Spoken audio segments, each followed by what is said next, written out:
எல்லாருக்கும் வணக்கம். இன்றைக்கி நைட் டின்னர் ஸ்பெஷல் வந்துட்டு பன்னீர் மசாலா செய்ய சொல்லியிருக்காங்க ஃப்ரெண்ட் ஒருத்தவங்க. அவங்க ரெசிபி போட சொல்லியிருந்தாங்க. அவங்களுக்காக தான் இப்போ வந்துட்டு நைட் டின்னர் எங்கள் வீட்டில் இது தான் செஞ்சுருக்கேன். வாங்க வீடியோக்குள்ளே போகலாம். இப்போது ஒரு 200 கிராம் அளவுக்கு வந்துட்டு பன்னீர் நான் எடுத்திருக்கேன். இதை வந்துட்டு க்யூப்ஸாக கட் பண்ணி போட்டுக்கிட்டு இது கூட வந்துட்டு ஒரு குட்டி டீஸ்பூன் அளவுக்கு வந்துட்டு மஞ்சத்தூள், ஒரு கொஞ்சமாக உப்பு, பெப்பர் கொஞ்சம், ரெட் சில்லி பவுடர் கொஞ்சம், கரம் மசாலா கொஞ்சம் நான் ஆட் பண்ணிவிட்டு அப்படியே மேரினேட் பண்ணி வச்சிடுறேன்.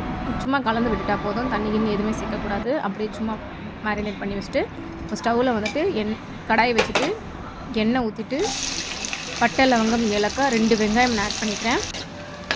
இதை கொஞ்சம் கோல்டன் ப்ரௌனாக வதக்கும் போது இஞ்சி பூண்டு பேஸ்ட் ஒரு டீஸ்பூன் அளவுக்கு போட்டுட்டு வதக்கிக்கலாம். இப்போ வந்துட்டு பன்னீர் சில்லி மசாலா மிக்ஸ் இந்த பவுடரும் ப்ளஸ் 1 ஸ்பூன் தனியாக, 1 ஸ்பூன் ரெட் சில்லி பவுடரும் ப்ளஸ் வந்துட்டு ஒரு 1/4 டீஸ்பூன் அளவுக்கு மஞ்சத்தூளும் போட்டுட்டு நல்லா வதக்கிக்கலாம். நான் காஷ்மீரி ரெட் சில்லி பவுடர் தான் இதுக்கும் நான் யூஸ் பண்ணிட்டேன். காரம் வந்துட்டு அப்படியே ஃப்ளேவர்ஃபுல்லாக நல்லாவும் தான் இருக்கும். இப்போ இது கூட வந்துட்டு ஒரு டீஸ்பூன் அளவுக்கு கடலை மாவு போட்டுட்டு வதக்கிட்டு ஒரு 3 தக்காளி வந்துட்டு விழுத அரைச்சி ஊற்றிருக்கேன். விழுத வந்துட்டு இது கூட ஆட் பண்ணிவிட்டு நல்லா வதக்கிக்கலாம்.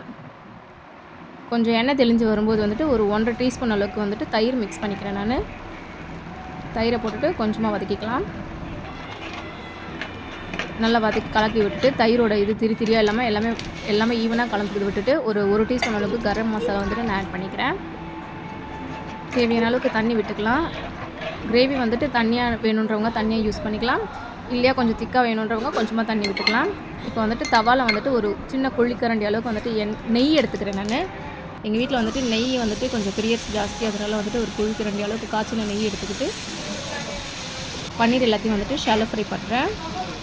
இப்போ கிரேவி ரெடியாக இருக்குது பாருங்களேன். இதில் வந்துட்டு கஸ்தூரி மேத்தி, கொஞ்சமாக கொத்தமல்லி நான் ஆட் பண்ணிவிட்டு இது கூட வந்துட்டு பொரிச்ச பன்னீர் இருக்கு இல்லைங்க, அதை வந்துட்டு நான் ஆட் பண்ணிக்கிறேன். பாருங்கள், செம்மையாக ஃப்ரை பண்ணியிருக்கோம். இதை வந்துட்டு அப்படியே ஷாலோ ஃப்ரை தான், நெய்யோடு சேர்த்துடலாம். உள்ளே இறக்கிட்டு சூப்பராக இருக்கும், ட்ரை பண்ணி பாருங்கள். இந்த ஜூஸ் எல்லாம் வந்துட்டு நல்லா மசாலா எல்லாம் வந்துட்டு பன்னீரில் செம்மையாக இறங்கும். நீங்கள் அப்படியே பொரிச்சு போட்டிங்கன்னா இப்போ தான் வந்துட்டு நான் உப்பு ஆட் பண்ணிக்கிறேன். நான் முதல்ல உப்பு போட மாட்டேன், ஏன்னா வந்துட்டு பன்னீரில் வந்துட்டு உப்பு வேணுன்றதுக்காக. சீசனிங்காக வந்துட்டு கொஞ்சமாக வந்துட்டு இஞ்சியும் ஒரு பச்சை மிளகாய் வந்துட்டு நீல வாக்கில் கட் பண்ணி நான் ஆட் பண்ணியிருக்கேன். இது எல்லாமே சேர்த்துட்டு ஒரு 2 நிமிஷம் மட்டும் கொதிக்க விட்டுட்டு சர்வ் பண்ணலாம். இது சப்பாத்தி, பரோட்டா, நான் இது கூட வேணால் சர்வ் பண்ணலாம். மறக்காமல் ட்ரை பண்ணுங்கள். பாய்.